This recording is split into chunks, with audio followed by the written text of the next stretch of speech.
میرے رسول کریم علیہ السلام کی خدمت میں ایک شخص نے عرض کیا تھا، یا رسول اللہ صلی اللہ تعالی وسلم مجھے کوئی ایسی نصیحت کر دے کہ پھر مجھے کسی اور سے پوچھنے کی ضرورت نہ رہے۔ تو حضور نے ایک ہی جملہ کہا، فرمایا جب تو نے کہا نا کہ اللہ میرا رب ہے، پھر ڈٹ جا، پھر اس پہ ڈٹ جا، پھر کھڑا ہونا سی۔ جب آپ میں استقامت ہوتی ہے، صبر ہوتا ہے، دیکھیں حالات جب بگڑے تو انہیں صحیح ہونے میں ٹائم لگتا ہے کہ فوراً ٹھیک ہو جاتے ہیں۔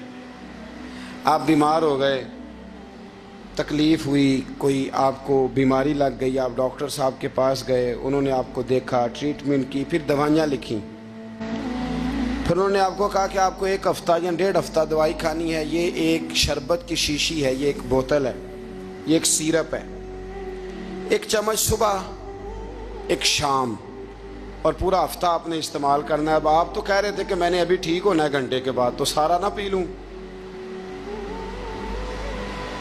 سیرپ سارا نہ پی لوں ابھی، اور 1.5 ہفتے کی دوائی ابھی نہ کھا لوں، تھوڑی تھوڑی کر کے بھی تو کھانی ہے نا، ساری کٹھی نہ کھا لوں، ہو جائیں گے ٹھیک؟ کیا خیال ہے آپ کا؟ نہیں ہوں گے۔ کیوں؟ اس لیے کہ جس ترتیب سے ڈاکٹر نے آپ کو بتلایا ہے، آپ کا وجود اسی ترتیب سے اسے قبول کرے گا۔ آپ کا جو وہ مرض ہے وہ اسی ترتیب سے بہتر ہوگا جس ترتیب سے ڈاکٹر نے، طبیب نے، حکیم نے آپ کو بتلایا ہے، اسی مرتب ترتیب سے آپ نے اس کو دوا کو استعمال کرنا ہے، تو اسی ترتیب سے وہ سارے معاملات ٹھیک ہوں گے۔ اب آپ کا تو منشا تھا کہ میں نے سویرے فوراً اٹھنا ہے اور میں نے دوا کھانی ہے تو میں نے فٹافٹ ٹھیک ہو جانا ہے، تو بھئی یہ آپ کی منشا تو ہے، لیکن حکمت کا تقاضا یہ نہیں ہے۔ حکمت کا تقاضا یہ ہے کہ آپ کو 1 گولی کھانی ہے، 1 چمچ سیرپ کا پینا ہے، آپ کو مناسب پرہیز کرنا ہے، اس کے بعد جا کے آپ کی طبیعت ٹھیک ہوگی۔ لیکن اگر آپ کا یہ پروگرام بن گیا ہے کہ نہیں میں نے تو شام کو ہی ٹھیک ہونا ہے، تو یہ ممکن ہے نہیں ہے۔ اس کے لیے آپ کو ذہنی طور پر تیار ہونا چاہیے، آپ کو سمجھنا چاہیے کہ بہت ساری چیزیں ایسی ہوتی ہیں جنہیں وقت دینا پڑتا ہے، بہت سارے حالات ایسے ہوتے ہیں جنہیں ٹائم دینا پڑتا ہے، وہ اپنے وقت پر جا کے چیزیں درست ہو جاتی ہیں۔ لیکن ہم چاہتے ہیں کہ ہم ابھی کریں، سویرے کریں، شام کریں، وہ کئی دفعہ صحیح کرنے کی بجائے ماحول کو ہم خراب کر لیتے ہیں۔ انہیں وقت دیں، انہیں ٹائم دیں، انہیں موقع دیں۔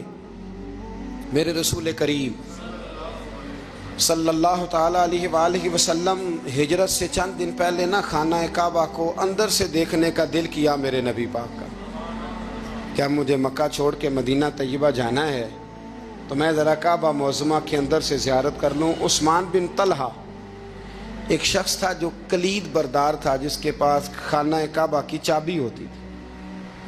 حضور صلی اللہ تعالیٰ علیہ وسلم نے اس سے کہا کہ بھائی چابی ذرا دے دو، میں خانہ کعبہ کے اندر سے زیارت کرنا چاہتا ہوں۔ کہنے لگا کوئی اور ہوتا تو میں دے دیتا، آپ کو نہیں دوں گا، معاذ اللہ ثم معاذ اللہ۔ میرے رسول پاک کی بات نہ ستارے بھی مانتے ہیں، چاند بھی مانتا ہے، سورج بھی مانتا ہے۔ حضور اگر سورج کو کہنا واپس آ، حضرت علی نے نماز پڑھنی ہے تو وہ آ جاتا ہے، اور اگر حضور فرما دیں چاند کو 2 ٹکڑے ہو جا تو وہ 2 ٹکڑے ہو جاتا ہے۔ سورج بھی بات مانتا ہے، چاند بھی بات مانتا ہے۔ یہ سارے میرے رسول کریم علیہ السلام کے غلام ہیں۔ جہاں جہاں تک رب کریم کی خدائی ہے وہاں میرے حبیب کی مصطفائی ہے۔ حضور وہیں چاہتے نہ وہیں چاہتے، تو حضرت عمر اگر حکم دیں تو زمین تیل واپس کرتی ہے، تو حضور حکم دیتے تو وہ کافر اندر دھنسا لیتی زمین، سارا کام اسی وقت ہو جاتا۔ لیکن حضور نے کیا فرمایا؟ جب عثمان بن طلحہ نے کہا نا کہ آپ کو چابی نہیں ملے گی، اللہ کے رسول نے فرمایا عثمان ایک وقت آئے گا جب یہ چابی تجھ سے میں لوں گا، اور جس کو میرا دل کرے گا میں اسے دوں گا۔ ایک وقت آئے گا کہ یہ میں تجھ سے لوں گا، اور پھر جس کو میرا دل چاہے گا میں اس کو وہ چابی دوں گا۔ میرے نبی کریم رؤوف الرحیم سید عالم صلی اللہ علیہ وسلم نے وقت دیا۔ کتنا وقت لگا؟ 2 دن، 4 دن، 5 دن، 10 سال لگ گئے۔ حضور نے مکہ کو فتح کیا، حضور تشریف لائے، وہی چابی عثمان بن طلحہ کے پاس تھی۔ محبوب کریم نے بت توڑنے تھے، کعبہ کو ان سے پاک کرنا تھا، فرمایا لاؤ نا چابی کدھر ہے؟ عثمان کہتے ہیں حضور نے تو بات نہیں جتلائی، پر مجھے وہ لفظ یاد تھے کہ عثمان ایک وقت آئے گا، ایک، سمجھیے گا بات کو، ایک وقت آئے گا جب چابی میں لوں گا، اور پھر جس کو میرا دل کرے گا میں اسے، پھر وقت آ گیا، پھر حضور نے چابی لے لی، پھر نبی پاک نے بت توڑے، پر قربان جاؤں مدینے والے محبوب کے طریقے پر، فدا ہو جائیں حضور علیہ السلام کے کمال درگزر پر۔ جب حضور فارغ ہوئے نا بیت اللہ کو صاف کر کے، تو فرمایا کدھر ابھی عثمان بن طلحہ؟ وہ آئے تو حضور فرمانے لگے یہ چابی پہلے تیری خاندانی وراثت تھی، پھر میں نے اپنے وعدے کے مطابق لے لی، اب میں تمہیں واپس کر رہا ہوں، اب یہ چابی میں تمہیں واپس کر رہا ہوں، میں یہ چابی میں تمہیں دے رہا ہوں، لہذا اب تیری نسل سے بھی قیامت تک کوئی نہیں لے گا، میں تمہیں یہ چابی دے رہا ہوں۔ تو بھائی وقت کا انتظار کریں۔ اور عثمان بن طلحہ کہتے ہیں میں نے حضور کا یہ کمال کرم دیکھا تو میں کلمہ ہی پڑھ گیا، میں مسلمان ہی ہو گیا۔ وقت کو دیکھیں، وقت کا انتظار کریں، آنے والا ٹائم دیکھیں۔ ہم نا ٹائم نہیں دیتے، ہمیں جلدی بڑی ہے، کاروبار ٹھیک ہو جائے تو شام کو ہو جائے، بچہ تندرست ہو جائے تو پھر شام کو ہو جائے، مخالفین ٹھیک ہو جائیں تو شام کو ہو جائیں، ہمارے سارے کام شام سے پہلے، بلکہ جو ولی بننا چاہتا ہے وہ بھی کہتا ہے 1.25 گھنٹے میں بنا دو، لیٹ نہ کرو۔ کیونکہ بہت سارے تو کہتے ہیں یہ ایک نظر کریں، میں نے کہا آپ کوئی عمل بھی کریں نا، آپ تھوڑی محنت بھی کریں نا، کہتے ہیں ایک نظر کریں۔ ہمارے درویش کہا کرتے تھے کہ آج کل مرید کہتے ہیں نہ نماز پڑھاؤ، نہ روزہ رکھاؤ، نہ وظیفہ کراؤ، نہ کوئی اور کام کراؤ، سانو میں ایویں ہی بخشاؤ۔ تو بھئی اللہ نے خود 5 نمازیں فرض کی ہیں، رمضان کے روزے فرض کیے ہیں، زکوٰۃ فرض۔ تو جب اللہ نے ذمہ داریاں لگائی ہیں تو پھر کون ہے جو بغیر ذمہ داریوں کے آگے جائے؟ تو اپنی زندگی میں چیزوں کو سمجھیں، غور کریں، وقت آپ کو دینا ہے، اور جب آپ وقت دیتے ہیں تو بہت سارے معاملات ٹھیک ہو جاتے ہیں۔ حضرت عمار بن یاسر بڑا شروع میں کلمہ پڑھا، ان لوگوں نے بڑی تکلیفیں اٹھائیں جنہوں نے آغاز اسلام میں کلمہ پڑھا، حالات اور طرح کے، میرے حضور کو بڑی اذیتیں دی جاتی تھیں۔ ابو لہب، عقبہ بن ابی معیط، یہ حضور کے 2 ہمسائے تھے۔ کچھ نفسیاتی تکلیفیں لوگ دیتے ہیں، ذہنی طور پر پریشان کرتے ہیں، مزاج ہوتا ہے۔ وہ دونوں کیا کرتے تھے، وہ سارا اپنے گھر کا کوڑا کرکٹ لا کے حضور کے دروازے پر پھینک جاتے۔ تو نبی کریم صلی اللہ تعالی وسلم فرماتے تھے کیا خوبصورت حق ہمسائیگی ادا کرتے ہو، کیا اچھا تم حق ہمسائیگی۔ اور دونوں طرف کے ہمسائے تکلیف دیتے، اذیت دیتے، حضور کو پریشان کرتے۔ حضرت عبداللہ ابن مبارک رحمۃ اللہ علیہ کا ہمسایہ بھی اسی طرح کرتا تھا، وہ اپنے گھر کا سارا گند کچرا اٹھا کے آپ کے گھر میں پھینک دیتا۔ 1 دن بھی پھینکا، 2 دن بھی پھینکا، 3 دن بھی پھینکا، 4 دن بھی پھینکا، 5 دن بھی پھینکا، مہینوں بیت گئے۔ ایک دن کہنے لگا میں روز کچرا پھینکتا ہوں، خود ہی کہنے لگا آپ کو تکلیف نہیں ہوتی؟ آپ فرمانے لگے میں نے ایک برتن رکھ دیا ہے، ایک جھاڑو رکھ دیا ہے، جب تو کچرا پھینکتا ہے تو میں اٹھا کے باہر پھینک آتا ہوں، اب تو بند نہ کرنا، اس لیے کہ مجھے عادت ہو گئی ہے، اب میں نے اپنے ٹائم میں سے نا ٹائم اس کچرے کو دینا شروع کر دیا ہے، اب تو بند نہ کرنا، اس لیے کہ مجھے اب اس بات کی عادت ہو گئی، اب میں روز اٹھاتا ہوں اور اٹھا کے ذرا باہر پھینک آتا ہوں، میں عادی ہو گیا ہوں تیری اذیت کا، اب میں تیری تکلیف کا۔ آپ میں سے بہت سارے لوگ شہروں کے رہنے والے ہیں، ہمارے دیہاتوں میں یہ ہوتا تھا کہ کسی بوڑھے بابے کو نا بچے چھیڑتے تھے، کبھی کبھی غلط کرتے تھے، ایسا کرنا نہیں چاہیے، لیکن بزرگ کو چھیڑتے تھے، تنگ کرتے تھے۔ کبھی وہ بچے نہ چھیڑتے تھے تو بزرگ خود کہتے تھے کہاں مر گئے آج سارے۔ اصل میں وہ پیار ہوتا تھا، وہ پیار لگ جاتا تھا، بتاتے نہیں تھے، لیکن علاقے کے بچوں کے ساتھ نا وہ غصہ ہوتا تھا، وہ چھیڑتے تھے۔ لیکن نا کئی دفعہ کوئی بندہ دشمنی کرتا ہے تو بندے کو اللہ کے قریب کر دیتا ہے، سجدے کا ذوق بڑھ جاتا ہے، عبادت کا مزاج بڑھ جاتا ہے، انسان کی طبیعت کے اندر خاص قرب آتا ہے۔ حضرت عمار بن یاسر رضی اللہ تعالیٰ عنہ فرماتے ہیں کہ بڑی تکلیف دیتے۔ حضرت عمار بن یاسر رضی اللہ تعالیٰ عنہ کی جو والدہ ہیں وہ اسلام کی پہلی شہیدہ ہیں، حضرت سمیہ ان کا نام تھا، اسلام کی پہلی شہیدہ۔ ان کے زیر ناف ابو جال نے نیزہ مار کے انہیں شہید کر دیا۔ حضرت عمار بن یاسر رضی اللہ تعالیٰ عنہ فرماتے ہیں کہ میرے والد کو اتنی تکلیفیں دی گئیں کہ وہ ان اذیتوں کی وجہ سے دنیا سے پردہ کر گئے۔ حضرت عمار بن یاسر کو خود کافر اتنا مارتے تھے کہ وہ اپنے حواس کھو بیٹھتے تھے اور ایسی باتیں کرتے تھے کہ سمجھ نہیں آتی تھی کہ یہ عمار بن یاسر بول رہے ہیں۔ اتنی سخت اذیت دیتے، اتنی سخت۔ دکھ قبول محمد بخشا، راضی رہن پیارے، دکھ قبول محمد بخشا، بس راضی رہن۔ اتنی تکلیف دیتے کہ حضرت عمار بن یاسر حواس کھو بیٹھتے، تکلیف میں آتے، بڑا سہا، بڑا برداشت کیا۔ ایک دن میرے رسول پاک تشریف لائے اور حضور نے کہا او آل یاسر میں تمہیں مبارک دینے آیا ہوں، رب کریم نے تمہارے لیے جنت میں مکان بنا دیے ہیں۔ حضور نے تمہارے لیے، اللہ نے تمہارے لیے جنت میں مکانات، تمہیں مبارک ہو، تمہاری اذیتیں، تمہاری تکلیفیں، تمہارے درد، تمہاری راتیں کام آ گئیں، مالک نے تمہارے لیے مکانات بنا دیے ہیں، حالات ٹھیک کر دیے ہیں، طبیعتوں میں بہتری آ گئی ہے۔ میرے محبوب کریم رؤوف الرحیم سید عالم نور مجسم شفیع معظم آقا دو عالم صلی اللہ تعالیٰ علیہ وسلم نے انہیں خوشخبری سنا دی۔ حضرت عمار کہتے ہیں پھر حالات بدلے، پھر میں نے جو مجھے اذیتیں دینے والے تھے میں نے انہیں گڑھوں میں گرتے دیکھا۔ آپ فرماتے ہیں ابو جہل کی لاش اٹھانے والا بھی بدر میں کوئی موجود نہ تھا، اور ابو لہب جو مجھے تکلیفیں دیتا تھا وہ مکے کے چوک میں مرا ہوا پڑا تھا، پر کوئی اس کے قریب جانے والا بھی موجود نہ تھا، کوئی نہیں تھا۔ آپ فرماتے ہیں وہ حالات بھی۔ حضرت عمار کا اپنا کیا حال ہوا؟ حضرت خالد بن ولید رضی اللہ تعالیٰ عنہ بڑے بہادر ہیں۔ حضور نے فرمایا یہ اللہ کی تلوار ہے، یہ اللہ کی، بڑے بہادر تھے، بڑے شیر دل تھے۔ فرماتے ہیں کبھی معذرت نہیں کرنی پڑی، کبھی جھکنا نہیں پڑا، کبھی کسی کی منت نہیں کی۔ اللہ نے طاقت اتنی عطا فرمائی تھی، ہمت، حوصلہ، صبر، استقامت اتنا دیا، کبھی کسی جگہ پشت نہیں لگی۔ لیکن فرماتے ہیں کسی وجہ سے نا ایک دن میرا عمار بن یاسر کے ساتھ کسی بات پہ اختلاف رائے ہو گیا، جھگڑا ہو گیا۔ توجہ ہے میری بات پر؟ فرماتے ہیں جھگڑا ہو گیا۔ ہمارا پتہ حال کیا ہے؟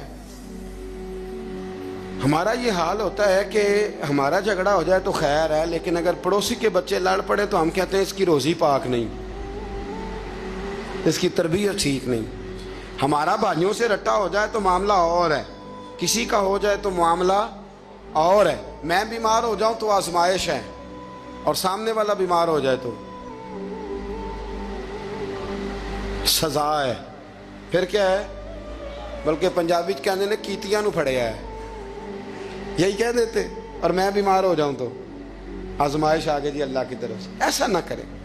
ہمارا فتویٰ اپنے حق میں اور ہوتا ہے، سامنے والے کے معاملے میں اور ہوتا ہے۔ حضرت عمار بن یاسر کی بات کر رہا تھا۔ جناب عمار بن یاسر رضی اللہ تعالی عنہ، حضرت عمار بن یاسر کہتے ہیں کہ حضرت خالد بن ولید کے ساتھ، جناب خالد بن ولید کہتے ہیں میری ان کے ساتھ نہ کسی بات میں اختلاف رائے ہو گیا، تو میں اب دلیر آدمی تھا، شیر آدمی تھا، کبھی جھکا نہیں تھا، کبھی کوئی معاملہ نہیں ہوا تھا، کبھی کوئی ایسی بات نہیں ہوئی تھی۔ آپ فرماتے ہیں جب رائے کا اختلاف ہو گیا نا، بات ذرا آگے بڑھ گئی تو نبی کریم صلی اللہ علیہ وسلم تک بات پہنچی، تو میرا یہ خیال تھا کہ حضور میری بھی سنیں گے، عمار بن یاسر کی بھی سنیں گے، پھر حضور کوئی فیصلہ کریں گے، پر قربان جاؤں وقت بدل گیا ہے نا۔ اب بہت بڑے چودھری ہیں، بڑے سردار ہیں، بڑے سپہ سالار ہیں حضرت خالد بن ولید، پر وقت بدل گیا۔ تو حضرت خالد بن ولید کہتے ہیں جب میں نے نبی کریم کی بارگاہ میں بات عرض کی، حضور تک بات پہنچی، تو میرے مصطفیٰ نے موٹی سی بات ارشاد فرمائی۔ رسول کریم فرمانے لگے بھئی بات مختصر سی ہے، جس نے عمار کو راضی کر لیا اس نے مجھے راضی کر لیا، اور جس نے اسے ناراض کیا اس نے مجھے ناراض کیا۔ فرماتے ہیں بس میری قیمت پڑ گئی، میرا قد اونچا ہو گیا۔ حضرت خالد بن ولید کہتے ہیں میں نے بھی کہا اب بات کیا کرنی ہے، اب تو گزارش ہی کرنی ہے، اب مدعا کیا سنانا ہے، اب تو بات کرنی ہے۔ فرماتے میں آگے بڑھا، اور جیسے بھی ہوا میں نے حضرت عمار بن یاسر کو راضی کیا۔ حضرت عمار کہتے ہیں ایک وقت وہ تھا اور ایک وقت یہ ہے، جب دونوں وقتوں کو دیکھتا ہوں تو کہتا ہوں الحمدللہ رب العالمین، یہ ساری تعریفیں اس رب کے لیے ہیں جو تمام جہانوں کو پالنے والا. وقت دیں معاملات کو, ٹائم دیں. آپ دیکھیں اللہ تبارک و تعالیٰ بڑا کریم ہے. وقت کے ساتھ جب چیزیں تبدیل ہوتی ہیں اپنے ٹائم کے. حضرت بلال حبشی رضی اللہ تعالیٰ, بڑا مشکل نہیں, اکیلا آدمی, غریب آدمی, مکے کے سارے سرداروں کے قابو آ گیا. حضرت حسان, میں نے خود اپنی آنکھوں سے دیکھا, حضرت بلال کے گلے میں رسی ڈال کے بچے کھینچا کرتے تھے. یار خاصا مشکل کام نہیں. امیہ بن خلف ڈنڈوں سے مارتا ہے, آپ کے ہاتھ اور پیر چارپائی کے نیچے رکھ کے تو اوپر بیٹھے رہتے بڑی بڑی دیر. بڑی تکلیف نہیں, بڑی اذیت نہیں. لیکن حضرت بلال حبشی فرماتے ہیں پھر میں نے وہ سارے دکھ مٹتے دیکھے. وقت بیت گیا. وہی امیہ بن خلف ایک دن گھوڑے پہ تھا, گھوڑے اپنے کو تیار کر رہا تھا, لگام ڈال رہا تھا. حضور علیہ السلام گزرے تو فرمایا کیا کر رہے ہو؟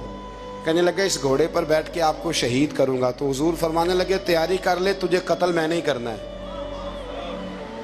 پھر جنگ کے موقع پہ نا ہلکی سی خراش لگائی رسول پاک نے اسے, یہاں گلے پہ. تڑپتا تھا, روتا تھا, سسکتا تھا. لوگ کہتے تھے امیہ کیا ہو گیا, اتنا سیانہ بندہ یہ کیا کرتا ہے؟ تو کہنے لگا تمہیں پتہ نہیں مجھے تکلیف کتنی ہے. ضرب تو چھوٹی ہے پر تمہیں پتہ نہیں لگائی کس نے ہے تو چھوٹی پر تمہیں خبر نہیں کہ لگائی کس نے ہے, کس نے یہ ضرب لگا دی ہے. پھر تڑپ کر سسک کر مرا. حالات بدل جاتے ہیں, حالات میں تبدیلیاں آ جاتی. ہم وقت نہیں دینا چاہتے. ہمارے اندر جو حوصلے کی کمزوری ہوتی ہے, ہمارے اندر جو وہ ایک بہت بڑا معاملہ ہوتا ہے کہ کسی بھی طریقے سے یہ معاملہ ختم ہو, کسی بھی طریقے سے شفا ہو, جلد از جلد ہم اس بات سے نکلیں, تو یہ بات ہماری درست نہیں ہے. ہمیں وقت دینا چاہیے. حضرت سیدنا عاصم بن ثابت بن قیس بخاری میں بھی موجود ہے, اور بھی بہت ساری کتب میں یہ روایت موجود ہے. حضرت عاصم بن ثابت بن قیس رضی اللہ تعالیٰ عنہ, آپ نے نا جنگ احد میں بڑی دلیری کے ساتھ آپ لڑے تھے. 2 لوگوں کو آپ نے قتل کیا تھا, مصافے اور حارث کو. ان کی والدہ سلافہ بنت سعد, سلافہ بنت سعد بڑی مالدار عورت تھی, بڑی تیز تھی. اس نے قسم کھائی تھی کہ میرے 2 بیٹے چونکہ حضرت عاصم بن ثابت نے قتل کر دیے, اس نے قسم کھائی تھی کہ میں نا معاذ اللہ انہیں قتل کراؤں گی اور ان کی گردن اترواؤں گی اور ان کی کھوپڑی میں شراب بھر کے پیوں گی. جملے بولنے والے کئی دفعہ بڑا ہی بول جاتے ہیں. حضرت عاصم بن ثابت بن قیس رضی اللہ تعالیٰ, سلافہ بن سعد کہنے لگی کہ میرے بیٹے چونکہ انہوں نے قتل کیے تو 100 اونٹ دوں گی جو انہیں شہید کرے گا, اور پھر میں معاذ اللہ ان کی گردن اتروا کے کھوپڑی کے اندر شراب بھر کے پیوں گی. حضرت عاصم بن ثابت بڑے بہادر تھے, قابو نہ آ سکے. کافروں نے ایک چال چلی کہ مدینے سے کچھ مبلغ مانگے تبلیغ کرنے کے لیے. بطور مبلغ کو مانگا, لیکن رستے میں بددیانتی کی, جھوٹ بولا, ظلم کیا, انہیں گرفتار کیا, اور گرفتار کر کے معاذ اللہ تعالیٰ انہیں بیچنا چاہا. حضرت عاصم بن ثابت کہنے لگے میں میدان کا آدمی ہوں, میں قید ہونے سے لڑائی کرنے کو بہتر سمجھتا ہوں. میں کفار کا قیدی ہونے سے شہید ہونے کو فضیلت دوں گا. تلوار نکال لی, نیزے نکال لیے, لڑنے لگے. اب اکیلا آدمی اور سامنے درجنوں بیسیوں لڑنے والے, سب کا رخ جب انہی کی طرف ہوا تو حضرت عاصم بن ثابت بن قیس رضی اللہ تعالیٰ عنہ سمجھنے لگے اب شہید ہو جاؤں گا. تو آپ نے ایک دعا مانگی, کہنے لگے اے اللہ میرے بدن کی حفاظت کرنا, اے اللہ میرے وجود کی حفاظت کرنا. گویا میری لاش کی یہ بے حرمتی نہ کرے, اللہ حفاظت کرنا. شہید کر دیے گئے. جیسے ہی آپ شہید ہوئے تو اب وہاں تو منت یہ تھی نا معاذ اللہ کے گلا کاٹیں گے اور معاذ اللہ کھوپڑی میں شراب پیئیں گے. انہوں نے دعا کر دی یا اللہ حفاظت کرنا. آپ سب بھی دعا کریں یا اللہ ہماری حفاظت فرما, اے اللہ دنیا میں بھی حفاظت فرما, قبر میں بھی حفاظت فرما, حاسدوں سے, شریروں سے, مفسدوں سے اے اللہ حفاظت کرنا. یہ دعا فرمائی. جب آپ شہید کر دیے گئے نا, لاش مبارک قریب تھی, تو کافر گردن کاٹنے کے لیے آگے بڑھے تو سینکڑوں کی تعداد میں شہد کی مکھیاں آ گئیں، انہوں نے گھیرا ڈال لیا سارے وجود کو۔ اب کتنی کو مکھیاں اڑائیں، ایک کو اڑاتے ہیں 10 اور آ جاتی ہیں، 2 کو اڑاتے ہیں 10 اور ان کا خیال تھا شاید وجود کاٹنے آئی ہیں۔ وہ چلے گئے، کہنے لگے شام کو جب مکھیاں چلی جائیں گی تو دوبارہ آئیں گے، لیکن جب مکھیاں اڑی تو انہوں نے وجود کو چھوا بھی نہیں تھا، انہوں نے وجود کی حفاظت کی، دعا مانگی تھی، اے اللہ ان سے میری حفاظت فرما، مجھے ثابت قدم رکھ۔ مکھیوں نے وجود کو چھوا بھی نہیں، اور جب رات ہوئی تو نہ بادل تھے، نہ پانی تھا، نہ ہوا تھی، لیکن اللہ نے پانی بھیجا، بارش آئی، اور حضرت عاصم بن ثابت کی لاش کو بہا کے لے گئی، وجود بہا کے لے گئی۔ سویرے ڈھونڈتے رہے پر ان کا وجود کسی کو ملا، بعد مرن دے مکھڑا میرا ہو جاوے جے تازہ، پھر سمجھ لینا محبوب میرے نے آن پڑے ہے جنازہ، پھر سمجھ لینا محبوب میرے نے آن پڑے ہے۔ اور ایک شعر پڑھنا دوں چراغے گولڑا کا، کئی دفعہ پڑھتا ہوں، آج پھر نہ کہہ دوں، کہنے لگے بے قدراں کچھ قدر نہ جاتی، کیتی خوب تسلی ہو، دنیا دار پجاری زردے کتیاں دے گل ٹلی ہو، بک بک روشن اکھیاں تکیو ویک حویلی کلی ہو، کوچ نصیر آسان جدوں کیتی پہ جانی تر تھلی ہو۔ تو یاد رکھ میرے بھائی، جب آپ ثابت قدم، حضرت خباب رضی اللہ تعالی عنہ، بخاری میں ذکر ہے، کتب حدیث میں، کتب سیرت میں ذکر، حضرت خباب رضی اللہ تعالی عنہ نے اس وقت کلمہ پڑھا جب ابھی 5 لوگ کلمہ پڑھتے تھے، کل بندے السابقون الاولون۔ آپ فرماتے ہیں جس عورت کا میں غلام تھا نا، ام انمار اس کا نام تھا، وہ مجھے بڑی سخت سزائیں دیتی تھی۔ آپ لوہار کا کام کرتے تھے، سلاخیں، آپ کو پتہ ہے لوہار سلاخ رکھتا ہے پہلے آگ میں بھٹی میں، پھر وہ جب پوری طرح تپتی ہے پھر کچھ بنتا ہے، لوہار کا کام کرتے تھے۔ آپ فرماتے ہیں ام انمار میرے ساتھ یہ کرتی کہ مجھے سخت اذیت دیتی، کلمہ چھوڑنے پر مجبور کرتی۔ ایک دفعہ تو ایسے ہوا کہ اس نے کافروں کی ڈیوٹی لگائی، میں گلی سے گزر رہا تھا، مجھے نہیں پتا تھا ان کی پہلے سے تیاری ہے، انہوں نے کوئلے جلا کے رکھے ہوئے تھے، مجھے پکڑا، میرا کرتا زبردستی اتارا، کوئلوں پہ لٹا دیا اور میرے وجود پر وزنی پتھر رکھ دیے۔ فرماتے ہیں میری چربی پگھلی تو کوئلے بجھے، یہ شہادت گاہ الفت میں قدم رکھنا۔ لوگ آسان سمجھتے ہیں مسلمان ہونا، زخم پہ زخم کھا کے جی، خون جگر کے گھونٹ پی، آہ نہ کر لبوں کو سی، یہ عشق ہے کوئی دل لگی نہیں، اس میں بڑی برداشت کرنی پڑتی ہے۔ آپ فرماتے ہیں کہ حضور علیہ السلام نہ خانہ کعبہ کی دیوار کے ساتھ ٹیک لگائے بیٹھے تھے، میں ایک دن حاضر، مجھے بڑی تکلیف دیتے تھے، کہتے ہیں جب میں کام کر رہا ہوتا تھا تو میری مالکن آتی تو وہ نکال کے نا سلاخ تو میرے سر پہ رکھ دیتی، میرا سارا وجود زخمی تھا۔ حضور خانہ کعبہ کی دیوار سے ٹیک لگائے بیٹھے تھے، میں حاضر ہوا تو محبوب کریم بھی اٹھے، تو حضور علیہ السلام سے میں نے عرض کی حضور دیکھیں مجھے کتنی تکلیف دی جاتی، تو ابھی فرمانے لگے بس اتنی، بس اتنی؟ فرمایا تم سے پہلے لوگوں کے سروں پر آرے رکھ کے 2 حصوں میں چیر دیا جاتا تھا، لوہے کی کنگھیوں سے ان کے وجود ادھیڑ دیے جاتے تھے، پر وہ سی نہیں کرتے تھے، اف نہیں کرتے تھے۔ میں خبردار بس اتنی؟ اور پھر میرے حضور نے ہاتھ اٹھائے، کہا اے اللہ خباب کی مدد فرما، اے اللہ خباب کی، اتنے لفظ ادا کی۔ حضرت خباب کہتے ہیں پھر میں نے وقت کو وقت دیا، پھر میں نے حالات کو وقت دیا، پھر میں نے اپنے محبوب کی دعا کو قبول ہوتے دیکھا۔ فرماتے ہیں وہ میری مالکن جو مجھے تکلیف دیتی تھی، اذیت دیتی تھی، پر اس کا حال یہ تھا کہ اس کے سر میں درد اٹھا، اور جس طرح کتا چیختا ہے جب اسے مارا جاتا ہے تو وہ چلاتا ہے، اس طرح وہ آوازیں نکالتی۔ پھر وہ بہت بڑے طبیب کے پاس گئی تو اسے کسی نے کہا کہ لوہے کی سلاخوں سے اپنے سر کو دگوایا کر، داغ دیا کر، اسے جلایا کر جگہ جگہ سے تاکہ تیرے اندر کا درد ختم ہو۔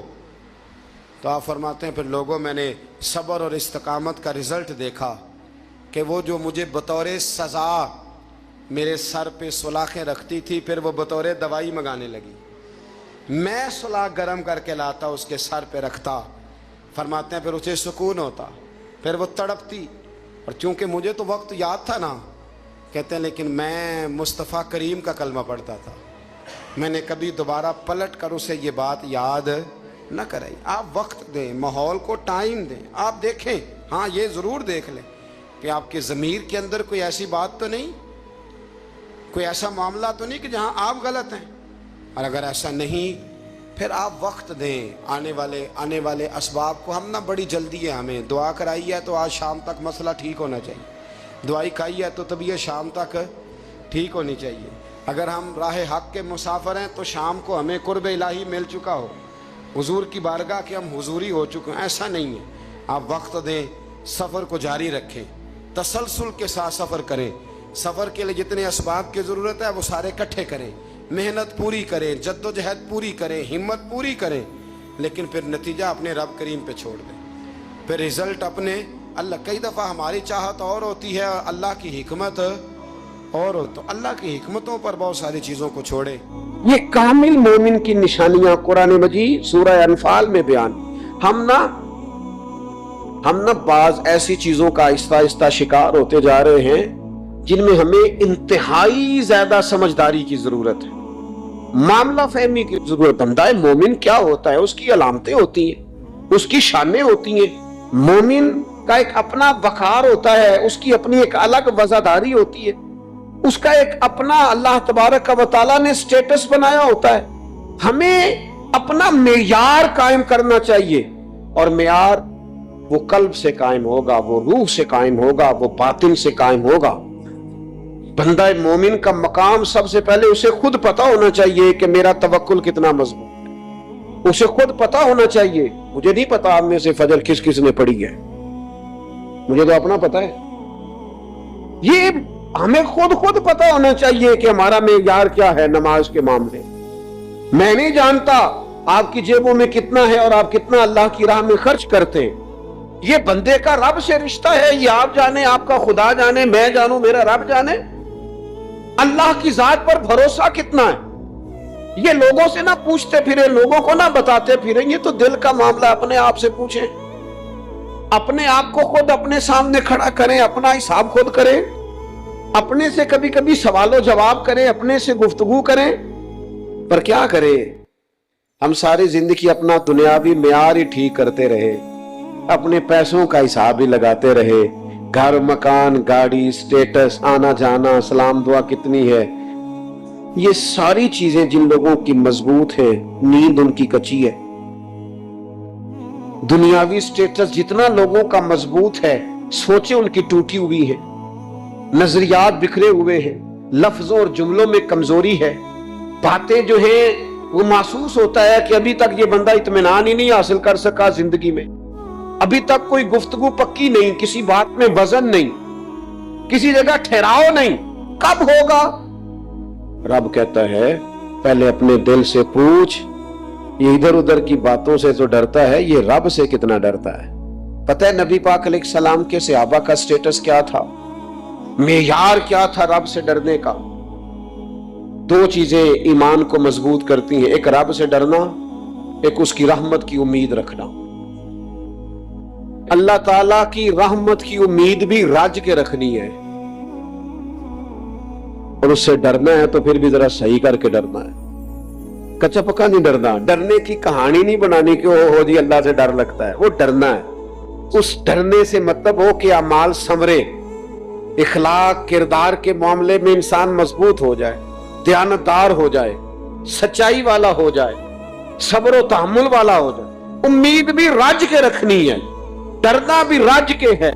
دعا کرتا ہوں اللہ کے حضور اللہ ہمیں سمجھنے کی توفیق عطا فرمائے. آخر دعوانا الحمدللہ.